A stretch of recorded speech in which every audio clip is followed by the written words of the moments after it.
Who gon' take it there? Who gon' take it there?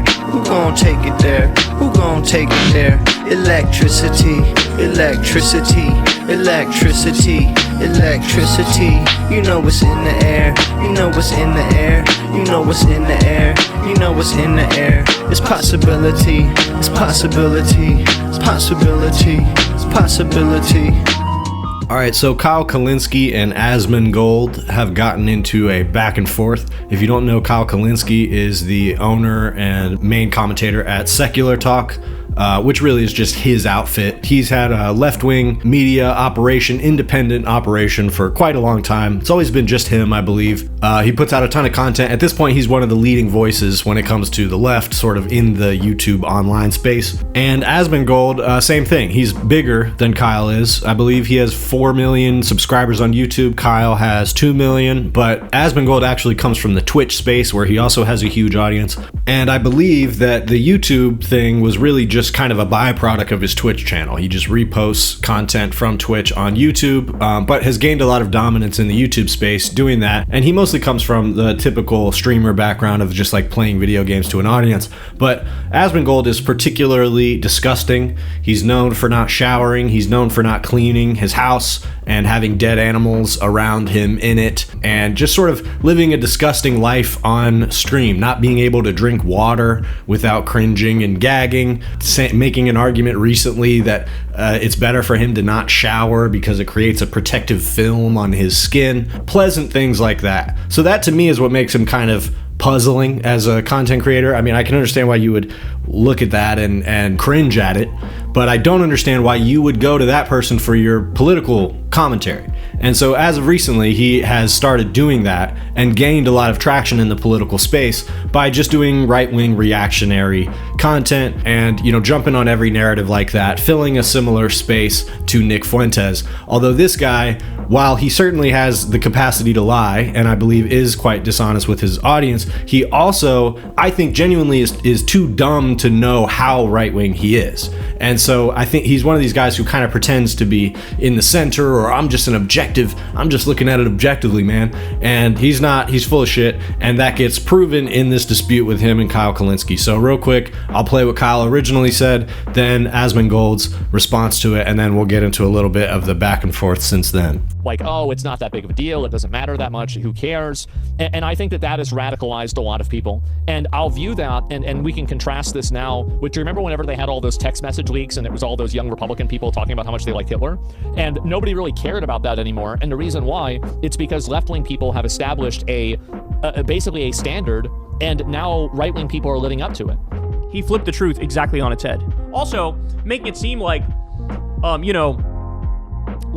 Republicans are put upon to have to condemn a Republican group chat where they were, like, loving Hitler.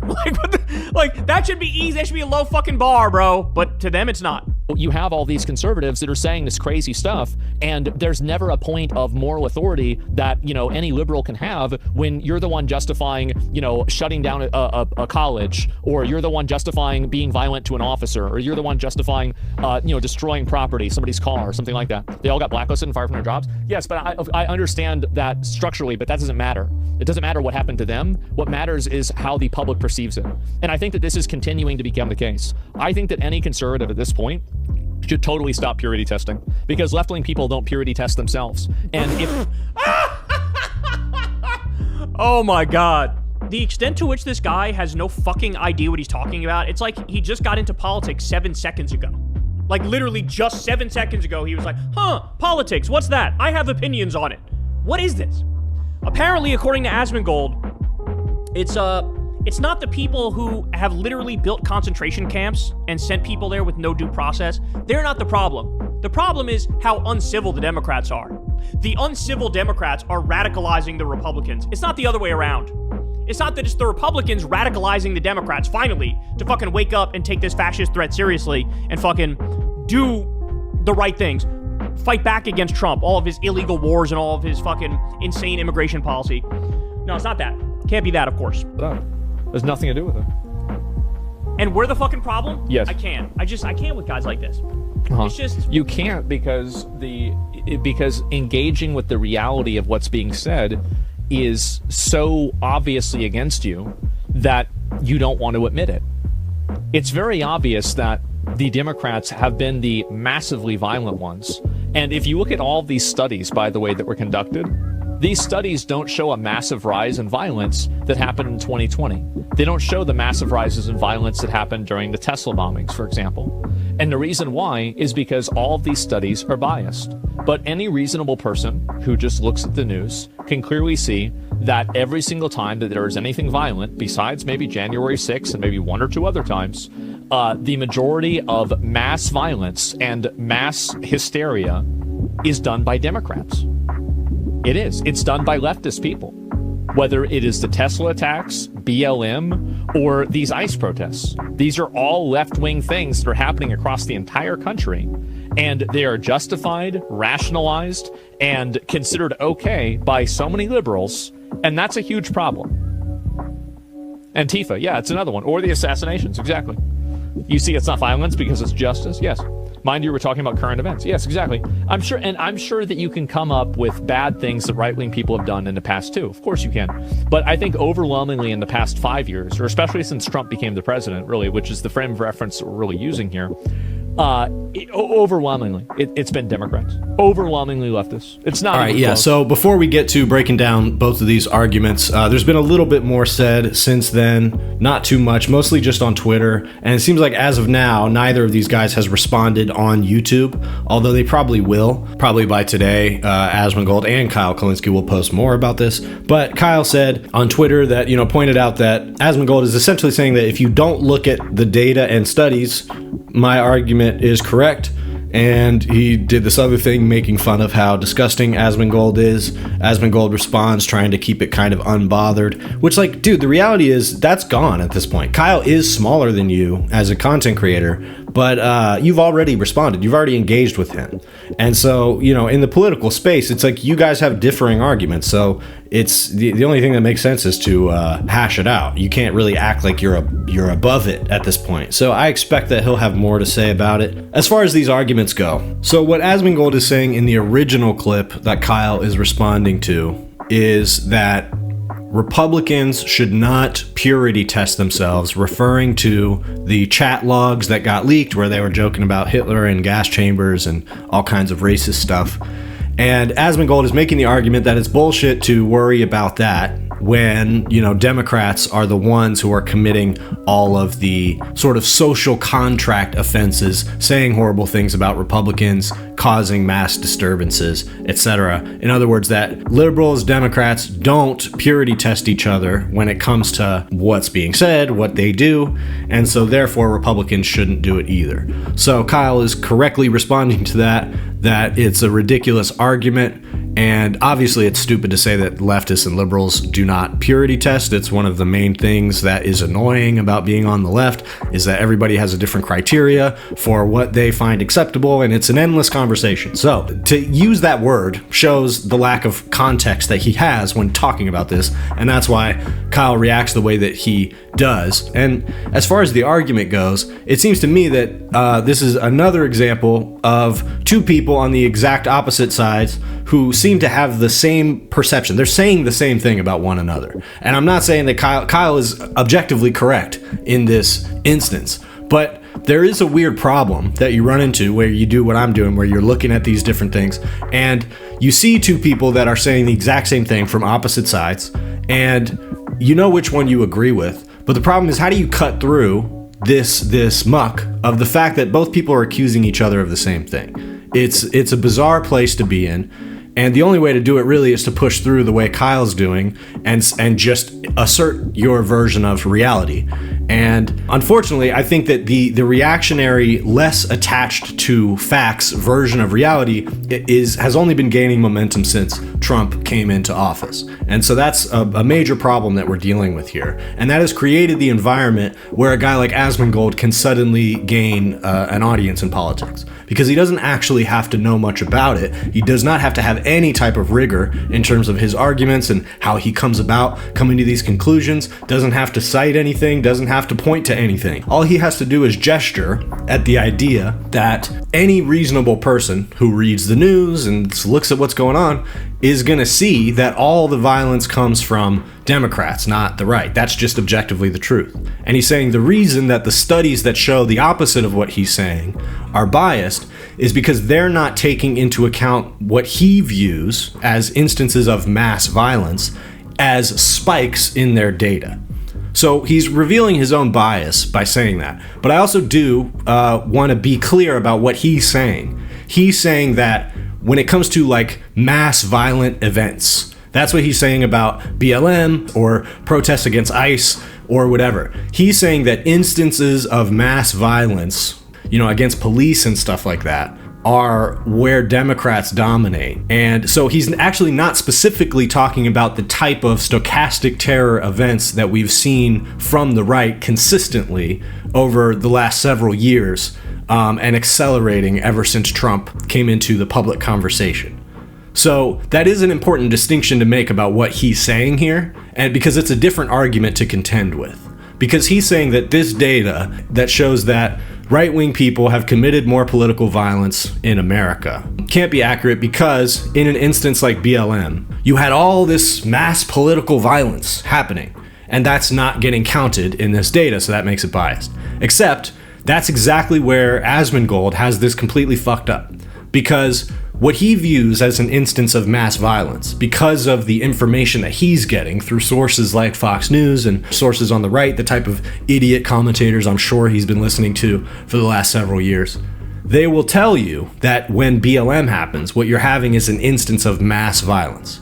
But that can only be substantiated with like some property damage. There were some police officers who got hurt. There were many protesters who got hurt and arrested. And there were some intense events that happened, like in Minneapolis when the police department was burned down. But what this data is pointing to is people who were killed, murdered, as a part of acts of political violence. And what you see when you look at that is that the right has been unquestionably perpetrating more of those violent attacks, and especially since Trump came into office. So that's what this data shows. Now, if you were making an honest argument about this data, and you wanted to point to the same thing that Asmongold is trying to point to, what you could say is that there has recently been a spike in left-wing violence, and there has been a drop in right-wing violence. There's data that shows that. So there's an argument to be made there that under the current conditions that we live in with Donald Trump, etc., that left-wing violence has become more prominent. However, the trend over the years, and I believe still even now, is that when it comes to these individual events where people get hurt and political beliefs are expressed or made clear, right-wing people are the ones who are behind it. Now, that's just something that the right has to deal with. And to pretend that that's not connected to the fact that you have a group chat full of people that are saying, oh, it will gas, this person, and, I love Hitler, he's my favorite, blah, blah, blah. The normalization of that and the fact that you are brushing that off, that doesn't matter. What matters is the Democrats, is the exact conditions that have allowed right-wing people to be consistently violent this entire time. And it should be interesting to you that there is a drop in that violence when Donald Trump comes to power the second time. He says something very wrong, which is he says that ever since Trump became president, we have seen that left-wing violence has been much more prominent than right-wing violence. So that's just objectively wrong. He's clearly wrong about that. But what you could also say, if you wanted to make sort of more of a cultural, perception argument, which is what he's trying to make, you could also say that ever since Trump came to power, there has been a steady drum of right-wing violence that either explicitly agrees with his views, the views of people like Ben Shapiro, Candace Owens, and publicly gives them credit for it, or something even further to the right than that, but often still giving credit to those same figures and Donald Trump. There's been a consistent beat of those type of violent attacks that act as a sort of way of threatening the public at large. So you're right that when it comes to left-wing causes versus right-wing causes, there aren't as many people who get behind right-wing causes and do things like stage mass protests, other than something like January 6th, which was people that were gathered purposely and resourcefully from all sides of the nation in one place. Whereas what you often see when it comes to civil rights of black people, protests for women's rights, you see people showing up for that cause all over the country, right? But in the case of the right, what you have instead is these isolated so-called stochastic terror events where one person takes it upon themselves to go and do something violent, shoot up a church, a school, kill as many people as they can, kill one person in particular. You've seen it a lot on the right, almost exclusively. Throughout Trump's presidency, up until recently, almost exclusively those type of attacks happen on the right. That is what you would say if you actually follow these things, actually pay attention to the numbers, and actually know what you're talking about. However, there have been more attacks recently that have a similar style, one individual person who does something crazy, that you could categorize on the left. And again, it should be interesting to you that the second time Donald Trump becomes president, the moment where his politics were normalized and vindicated once and for all as far as American pop culture is concerned, all of a sudden you see a drop in the motivation of right-wing people to go out and commit those type of terror attacks. And you do see an increase in some left-wing people to go out and commit those same terror attacks. Although you'll see when you ask the people who did that study that you're not necessarily talking about massive amounts of people. You're not talking about mass violence that's happening at ICE protests, because most of those protesters, by and large, are completely nonviolent, as were almost all of the BLM protesters. The reason that doesn't cause a massive spike in the data is because there's not a massive spike in violence that's happening on those occasions. And I want to say to his audience, what he's doing is he's showing his bias to you. And I know I'll reach a few of you. I'm sure you are not going to stop watching this guy, although I have no idea why. And I really want you to consider the fact that this is a very disgusting person. And he's not looking into any of the shit that he's saying at all. And he's actually telling you exactly what his bias is when he says anybody who watches the news knows that Democrats are the ones who are doing all the violence. First of all, if you really have a clear idea of what politics in America looks like, to call people that are doing things like firebombing Tesla plants, or even some of the more extreme things that happen during BLM or Antifa, anything Antifa does, to say that that's Democrats is ridiculous. It's just one of many sort of ridiculous premises that he throws out there without really thinking about it. Because at best, it shows that you don't understand your enemy well. But the problem is that if he's not able to look at data or present data that contradicts the data he's saying that's biased and make an argument based on that, all he's doing is just listening to what he views as the news. Current events, he's just taking it in and he's regurgitating it. And so, while I recognize that he might make arguments in a way that you find compelling, and for whatever reason you find him an interesting person to watch exist, at the end of the day, you can do much better than this person. If you want to be on the right, be on the right. But why would you get right-wing talking points from somebody who doesn't even understand the context in which those talking points are emerging? You can at least hold yourself to the standard if the fact that this guy lives his life in a disgusting way, and clearly, even with all the resources and riches in the world, can't even take care of himself in a basic sense.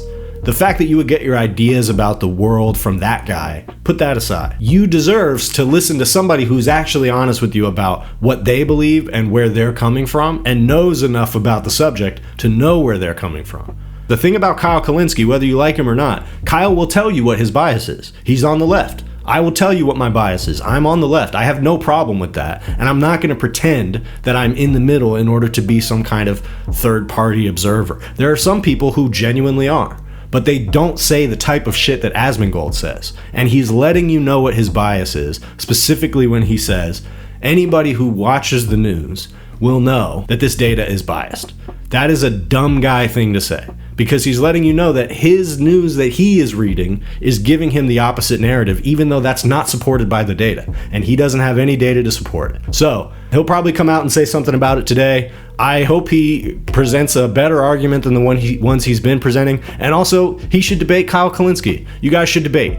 And don't give me this shit about he's not as big as me, I don't want to give him the attention. You've already given him the attention. And if you're going to step into the political world, you should be able to defend what you have to say. And if you're going to engage with somebody else about their argument, you should be able to defend what you have to say.